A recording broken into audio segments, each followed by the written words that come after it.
Right, hey guys, how are we doing? We are back on another video from Ham on Beats. I've literally just finished catching up with the JoJo's anime on Netflix, Stone Ocean. Really intrigued to see what happens next. Like, how many more episodes are there? Like, the thing with the priest at the end. But let's see, I like these. Let's see the anime and manga differences. Let's see what was changed, if things were left out, etc, etc. You know the drill. Ham on Beats!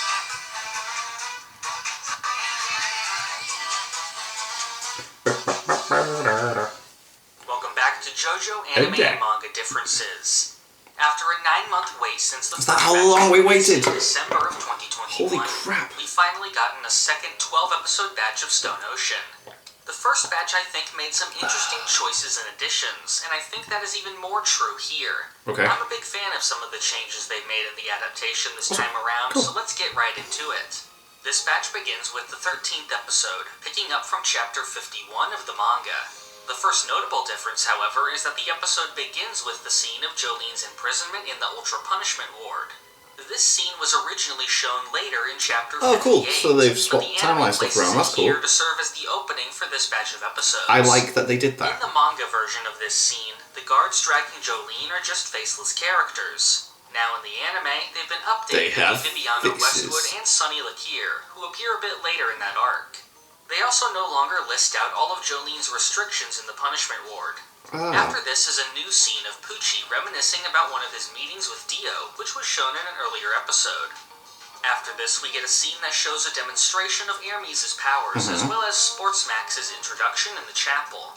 This originally happened at the beginning of chapter 52, but it is shown slightly earlier here. It's cool when they like swap the timelines around to suit the kind of like pacing that they're trying to give out with the storytelling. FF are now made into characters that have appeared before. The two bullies that Jolene encountered shortly before her meeting with Jotaro. Oh, right. Jolene is no longer holding her tray when she takes the open spot in line. The way Interesting. that Jolene learns about Hermes' past has been changed. In the manga, FF tells Jolene that Hermes got sent to prison on purpose, and her entire backstory involving Gloria, which was all part of Etro's memory before she took over her body. Oh, that makes sense. That's cool. The previous person who she took over, right? That she saw Hermes following a man. There's a new flashback that shows us the scene that was added to episode 12, when FF whispers in Hermes' ear. Now we hear what FF told her, and see that she was following Sportsmax at that time. Now there's a new scene of Jolene bribing Gwess for information and learning about Gloria's death from a newspaper in the prison library. So they've completely changed how they found it out. A scene of Jolene and FF following Hermes from a distance. This has been replaced with a scene of them confronting her directly about what she's doing. The full flashback of Hermes' past is shown here, while before it was done when FF told Jolene about it. The flashback has a new scene showing a younger Hermes with her sister and father mourning her mother's death. This is the first time we've ever seen Hermes as a child. Okay, cool. Go ahead, taking liberties there, anime. Some of the information in the flashback that was originally only narration is now shown to us through dialogue. When Sportsmax spots Hermes running in the manga, it's just past a fence, while in the anime she's up on a bridge. Whoa. New scenes are added showing Sportsmax's trial and Gloria in the morgue. After Hermes first attacks Sportsmax, a scene is shown of Gloria's body being discovered. The anime removes Hermes' narration about why Sportsmax was given a stand and that it must have something to do with Whitesnake. FF no longer mentions that she's thirsty alongside her other injuries. There's a new scene of Hermes bringing FF a bucket of water and FF healing Hermes' wounds. Oh, okay, cool. They've added quite a lot, haven't they? Sportsmax talks to is actually given the name Sharon in the credits. When Sportsmax takes out the drugs, she also no longer mentions not wanting to use it. A new flashback is added during the fight showing us how Gloria was killed. After Sportsmax is defeated, a new scene is added of Gloria's ghost hugging they've Hermes. added loads! The scene of Jolene calling FF for help is now shown from FF's perspective. After the credits, a new scene is added showing Jolene being arrested by the guards, which leads her back to the scene in the punishment ward. Okay. Since it was already shown earlier, the scene of Jolene being brought to the punishment ward is skipped over. Which makes sense, yeah. Describing the punishment ward because we know that she's there already. In the previous batch's first release, Emporio's design was updated to remove the logo of the Cubs, and instead it was given a blank blue logo. Later in the TV rebroadcast, this was updated with an original Green Dolphin Street logo. Oh, okay. This is the logo that's used here in the second batch. In the Interesting flashback of change. Anasui killing his girlfriend, you can see even more detail, while in the manga you can only see his shoes. FF he gets seen all cut up. Anasui's gender when she sees him. The flashback of Dio and Pucci discussing Survivor is shown earlier, before Westwood starts fighting. Here's something I thought was a new difference, but actually turns out to be an older one. In the anime, you can see that the miniature boat Dio is building looks almost identical to the boat from the ending of Phantom Blood. Oh, wow. I assumed this was a new Part 6 anime change, but if you look in the Part 6 manga, the boat is actually the same. So it seems like this was actually a choice made back in the 2012 anime, to make the boat there look similar to how it did from Part 6. A new image of the 6 hikers is shown, where they also have a dog with them. The original user of Survivor's childhood is no longer described. When Westwood frees all the prisoners, you can now see Kenzo and DNG in the group. The scene of Anasui and FF sneaking into the prison is moved to after the meteors are introduced. Some of Pucci's narration from the middle of the fight is removed. The manga goes into more detail about how exactly Planet Wave's meteors... Oh, the meteors. This was so over the top. Like, the what? The scene of the prisoners outside reacting it's just JoJo's is also removed. During the scene when FF falls into the electric chair, the manga... This was so silly, but okay. Seconds, while in the anime, it begins at 1 minute and 30 seconds. Your fate's already been sealed. You're meant to be in that chair. Showing the prisoner with the bone. After the manga version of the Jotaro scene, a flashback is shown to when Jolene was arrested for stealing a car when she was 14. The anime skips this since it had partially been shown before. It was placed after Jotaro and Jolene met in the prison, but it only showed the portion of her under arrest, not the events leading up to it. Some of FF's dialogue with Anasui before she trips Jolene is removed. In the manga, the beginning of the Yo-Yo Ma fight happens in media res, as in that was it a shows weird the scene stand. of the 3 leading on the boat until going backwards to the moment when Yo-Yo Ma ate the green baby. While in the anime, everything happens in chronological order. When Yo-Yo Ma offers the comic book to Jolene, the manga doesn't show what the book is.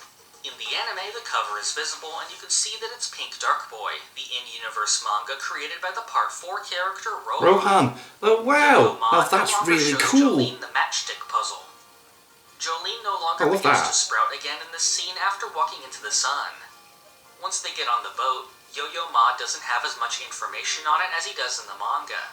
He also no longer offers to cook the frog for them. Oh wow, okay. When they're hiding from the patrolling boats, Jolene no longer unravels their rope to avoid getting caught. The narration going in-depth on mosquitoes was removed.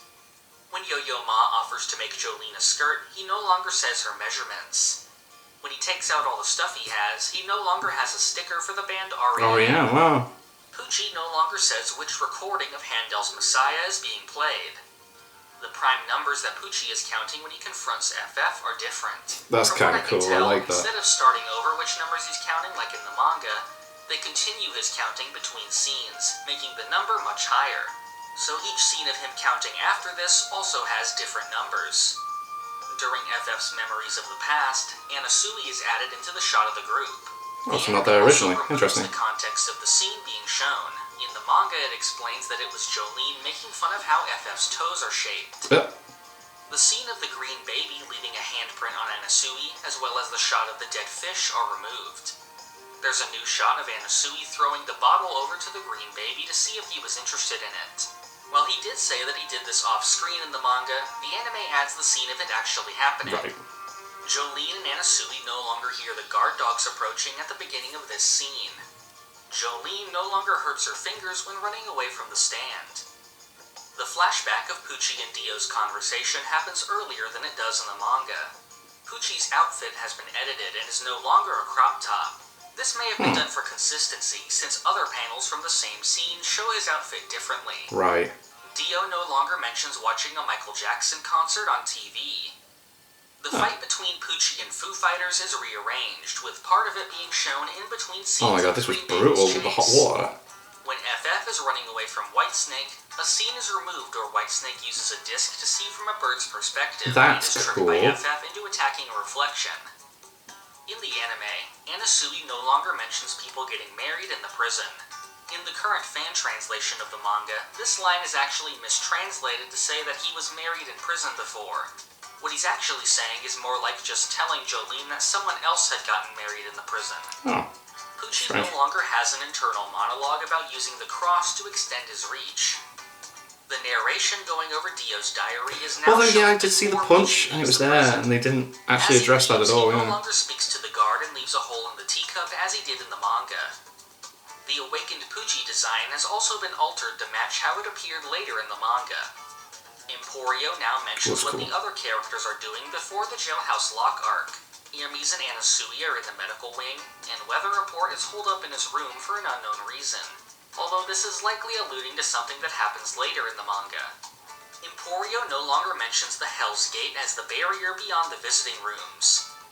A new scene is added of Hermes in the medical wing, and a flashback of Emporio telling her about FF's death. Okay, again, something not found. Jolene no longer tries to go to the bathroom after forgetting why she went back to her cell. Oh my god. When Jolene is watching the movie, she no longer mentions Johnny Depp by name. The anime also shows a scene from the movie, which is now a fictional movie rather than the real one the manga was referencing, From Hell. Wow. Jolene no longer spoils the Sixth Sense while the other prisoners are watching it. Oh my god. The anime adds a new scene of Jolene seeing a guard disappear when he exits her memory. Jolene no longer this memory stuff completely messed my head. I was like, what? How is she going to possibly get out of this? Says that he wants to see life outside after he's shot. Jolene and Emporio now have extra dialogue before she chases after Mew Mew. The anime skips over the scene of Pucci at the grocery store and moves it to the end of the episode. When Jolene has Mew Mew hostage, the guards originally got distracted by there being simply too many things going on to remember. In the anime, Jolene drops 3 bullets on the ground to reset their memories completely. Instead of just walking around holding her, Jolene now wraps Mew Mew in a string and drags her around the prison. Now when Jolene and Emporio meet Hermes in the infirmary, she still has Mew Mew with her. Jolene's conversation with Hermes at the end is also extended. At the end of the episode, we're shown the scene of Pucci at the grocery store, which happens slightly earlier in the manga. The initial scene of the woman stealing has been removed, and it starts with her meeting Pucci outside. So she stole stuff. Baby reaching for Pucci's hat caused her to drop the groceries. Now she no longer has a baby with her and just trips to drop them. The employee from the store is also no longer present in this scene. While the eggs still grow into chickens at the end of the scene, since the woman no longer has the baby with her, the scene of the baby aging is not present. Oh, whoa. That is weird. And that's all of the differences present in the second batch of the Stone Ocean anime. There weren't as many changes this time around, but I think the ones that were made were almost all for the better. While in the first batch I wasn't a fan of some of Jolene's backstory being removed, this batch doesn't have as many bad omissions. Although I do still feel like certain scenes should have been adapted, like Jolene stealing the car and the full encounter at the grocery store. However, some things like Hermes' expanded backstory and a larger presence for her overall were good additions. In general, I think I may have preferred the second batch to the first. Although the 9-month wait between the 2 batches was definitely an issue. So annoying. It's no secret that I'm not a fan of the batch release format, and I would have preferred a weekly release even if it meant we'd have to wait a little bit longer before the premiere. But one good side effect of this release is that the differences videos are split up to give my thoughts from throughout the airing. I'm definitely excited for the 3rd batch, since the final third of Part 6 has some of its best so it's the last. There's also no doubt going to be a long list of interesting changes when it comes to some of those arcs. Just like the first batch, the second batch will be receiving a TV rebroadcast in October. The first trailer for the second batch was shown at the end of that broadcast, so if that happens again, we can expect to see the final batch's trailer on December 23rd. Hopefully the final batch will release sometime early in 2023. Wow, that was kind of cool. They added, like, not a lot, but, like, you know, I like that they did just throw stuff in that wasn't in the original manga and that's cool. Like, they're obviously paying attention to the story that they are putting forwards and, you know, felt the need to put stuff in and, you know, with rearranging stuff as well, put things in place where it was originally... I like it. I really enjoyed that second batch of episodes. I'm very, very intrigued to see what happens in the... I'm very intrigued to see... A YouTube video started playing randomly. I'm very intrigued to see yeah, what happens next with the whole Dio stuff? It's like, oh my god. Because I'm anime only, so that's why I like watching these differences to see what's been left out. But yeah, thank you to my patrons. If you want to have your name at the end of every video I upload, links in the description of the Patreon page. $1 a month is all I ask for the channel. It's greatly appreciated. Thank you guys very much for that, and thank you all for watching. What do you guys think of that? What do you guys think of this? Click like, subscribe, and leave comments down below. Let me know what I should watch and discuss in future videos. I'll see you guys next time.